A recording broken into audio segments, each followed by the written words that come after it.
नमस्कार, मैं हूं आपके साथ चांद सिंह पुंडेर। एक बार फिर से आप सभी का स्वागत है स्टार न्यूज पल्स यूपी 19 हकीकत आप तक चैनल में। देश दुनिया राज्य की तमाम महत्वपूर्ण खबरों की जानकारी के साथ मात्र 10 मिनट में जानेंगे बड़ी खबर। पर उससे पहले अगर आप लोगों ने चैनल सब्सक्राइब नहीं किया है, आप चैनल सब्सक्राइब कर दीजिए। अगर वीडियो आपको अच्छी लगी है तो लाइक करके कमेंट बॉक्स में बताइएगा कि आप वीडियो को कौन से जिले, शहर, गांव से देख रहे हैं। आइए नजर डालते हैं बड़ी खबरों पर आपके नए अंदाज में।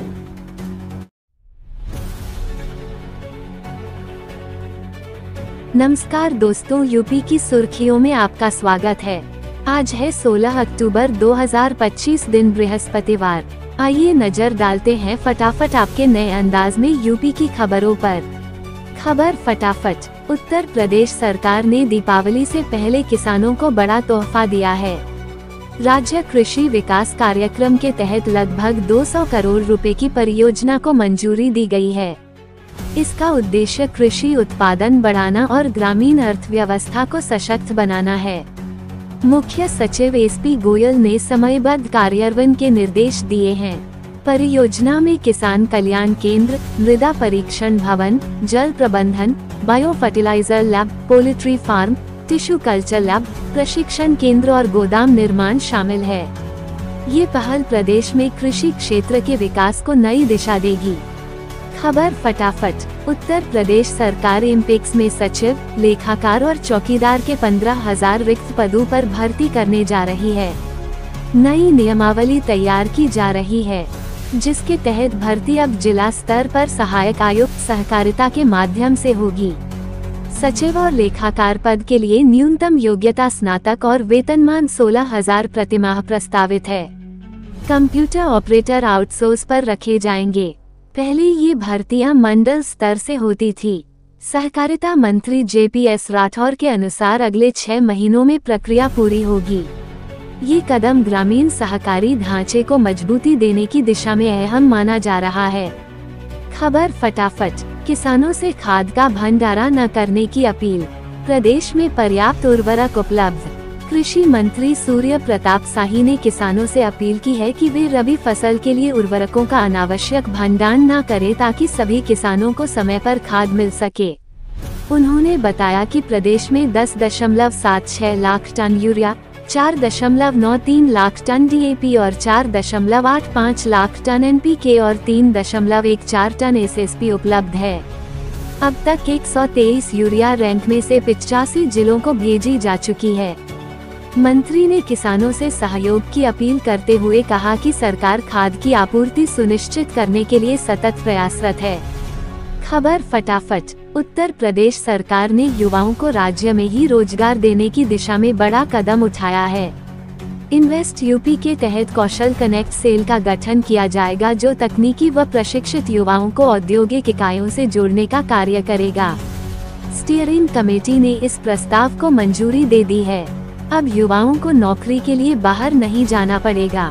निवेशकों की जरूरत के अनुसार कोर्स भी डिजाइन किए जाएंगे। IIDC दीपक कुमार ने सभी जिलाधिकारियों को निवेश प्रस्तावों की त्वरित स्वीकृति और पारदर्शी प्रक्रिया अपनाने के निर्देश दिए हैं। खबर फटाफट। यूपी में बनेगा डिजिटल एग्रीकल्चर इकोसिस्टम। किसानों को मिलेगी तकनीक और बाजार तक सीधी पहुंच। दरअसल मुख्यमंत्री योगी आदित्यनाथ ने उत्तर प्रदेश में डिजिटल एग्रीकल्चर इकोसिस्टम विकसित करने के लिए नीति तैयार करने के निर्देश दिए हैं। इस इकोसिस्टम से किसानों को बीज से बाजार तक की प्रक्रिया में तकनीकी सहायता, रियल टाइम सूचना और संस्थागत सेवाएं मिलेगी। यूपी एग्रीज परियोजना को विश्व बैंक के सहयोग से 28 जिलों में लागू किया जा रहा है। मुख्यमंत्री ने कृषि को टिकाऊ, आत्मनिर्भर और डिजिटल बनाने पर जोर दिया। परियोजना में उत्पादन, प्रोसेसिंग, रोजगार और ग्रामीण उद्यमिता को बढ़ावा देने के लिए क्लस्टर आधारित विकास और निजी निवेश को प्रोत्साहित किया जाएगा। खबर फटाफट। यूपी कोटे से 125 हज इंस्पेक्टरों की भर्ती। मुस्लिम सरकारी कर्मचारी करें आवेदन। हज कमेटी ऑफ इंडिया ने हज यात्रा 2026 के लिए उत्तर प्रदेश कोटे से 125 हज इंस्पेक्टरों की भर्ती का फैसला किया है। केवल मुस्लिम स्थायी सरकारी कर्मचारी ही आवेदन कर सकते हैं। आवेदन 15 अक्टूबर से 3 नवंबर तक ऑनलाइन किए जा सकेंगे। चयन कंप्यूटर आधारित परीक्षा, साक्षात्कार और मेडिकल टेस्ट के आधार पर होगा। चयनित इंस्पेक्टरों को अप्रैल से जुलाई 2026 तक सऊदी अरब में तैनात किया जाएगा। इस दौरान वेतन मूल विभाग से मिलेगा। 3100 सऊदी रियाल भत्ता भी मिलेगा। पासपोर्ट 31 दिसंबर वर्ष 2026 तक वैध होना चाहिए। अरबी जानने वालों को ही प्राथमिकता दी जाएगी। खबर फटाफट। मुख्यमंत्री योगी आदित्यनाथ ने पंचायतों की पारदर्शिता बढ़ाने के लिए जिला पंचायतों में नक्शा पास प्रक्रिया में तकनीकी संसाधन तैनात करने के निर्देश दिए हैं। अब विकास प्राधिकरणों की तर्ज पर जिला पंचायतों में भी आर्किटेक्ट और सिविल इंजीनियर नियुक्त होंगे। साथ ही ग्राम पंचायतों की आय बढ़ाने हेतु सचिवालयों में आधार केंद्र खोलने और तालाबों के पट्टे से होने वाली आय को जनहित में खर्च करने के निर्देश दिए गए हैं। शहरी क्षेत्रों में वहां विकास शुल्क भूमि उपयोग और क्षेत्र के आधार पर तय होगा। सरकार शुल्क नीति को जनहितैषी व पारदर्शी बनाने की दिशा में कार्यरत है। खबर फटाफट। उत्तर प्रदेश सरकार ने सत्र वर्ष 2024 वर्ष 2025 के लिए दशमोत्तर छात्रवृत्ति योजना के तहत कक्षा 11 और उससे ऊपर के छात्रों को फिर से आवेदन का मौका दिया है।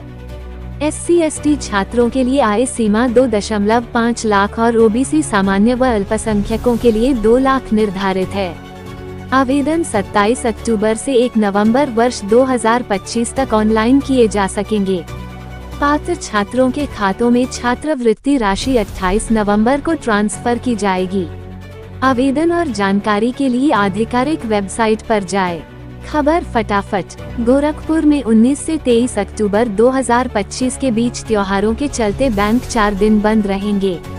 19 को रविवार, 20 को दीपावली, 22 को गोवर्धन पूजा और 23 अक्टूबर को भैया दूज। चित्रगुप्त पूजा के कारण बैंकिंग सेवाएं ठप रहेगी।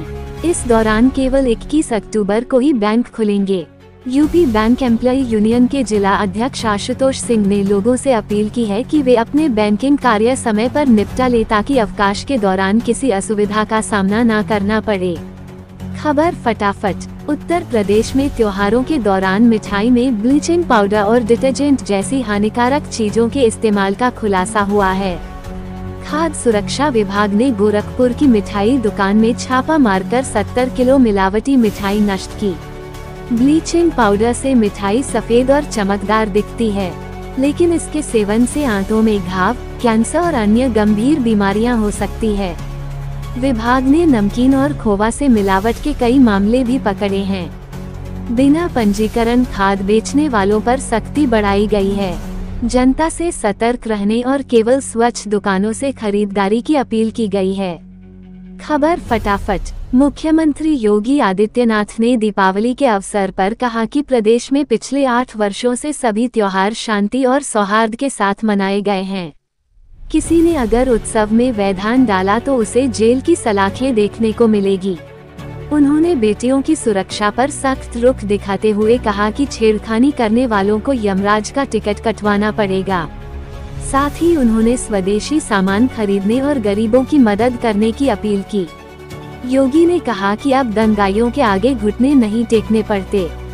खबर फटाफट। लखनऊ के बडगांव संयंत्र में निर्मित सुपरसोनिक क्रूज ब्रह्मोस मिसाइलों की पहली खेप 18 अक्टूबर को रक्षा मंत्री राजनाथ सिंह और मुख्यमंत्री योगी आदित्यनाथ लॉन्च करेंगे। भारत रूस संयुक्त उपक्रम में स्थापित इकाई में सालाना 80 से 100 मिसाइलें बनाने का लक्ष्य है, जिसे बाद में बढ़ाकर 150 किया जाएगा। ब्रह्मोस की मारक क्षमता 290 से 400 किलोमीटर तक है और यह जमीन, हवा तथा समुद्र से लॉन्च की जा सकती है। रक्षा औद्योगिक गलियारा परियोजना के तहत यूपी में कई नोड विकसित किए जा रहे हैं, जिससे प्रदेश में रक्षा निर्माण और आत्मनिर्भरता को मजबूती मिलेगी। खबर फटाफट। मुजफ्फरनगर की दहगनगाह किसान सहकारी चीनी मिल पर भाकू कार्यकर्ताओं और किसानों ने 25 अक्टूबर से पेराई सत्र शुरू करने और 23 अक्टूबर से इंडेज जारी करने की मांग को लेकर धरना प्रदर्शन किया है। किसानों ने चेतावनी दी है कि 26 अक्टूबर को गन्ना लेकर मिल पहुंच जाएंगे। बाकी ब्लॉक अध्यक्ष अनुज राठी ने अन्य मिलों में ओवरलोड गन्ना भेजने की योजना अभी से तैयार करने की मांग की।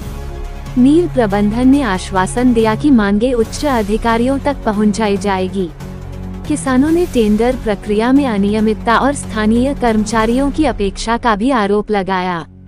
खबर फटाफट। समाजवादी पार्टी के नेता आजम खान ने उत्तर प्रदेश सरकार की ओर से दी गई वायु श्रेणी की सुरक्षा लौटा दी है।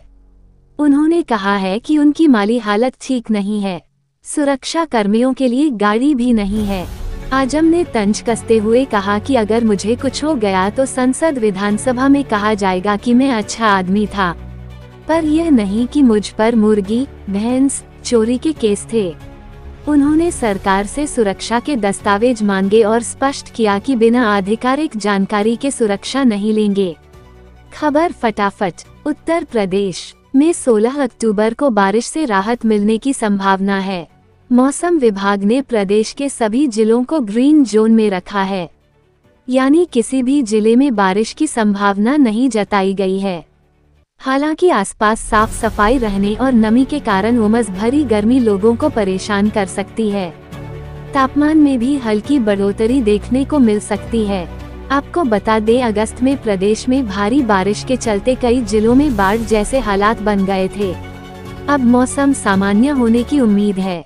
स्टार न्यूज प्लस यूपी 19 हकीकत आप तक चैनल पर रोजाना लगातार ताज़ा खबरें पाने के लिए चैनल को सब्सक्राइब करना ना भूले, ताकि हर अपडेट आपको मिलती रहे लगातार सबसे पहले।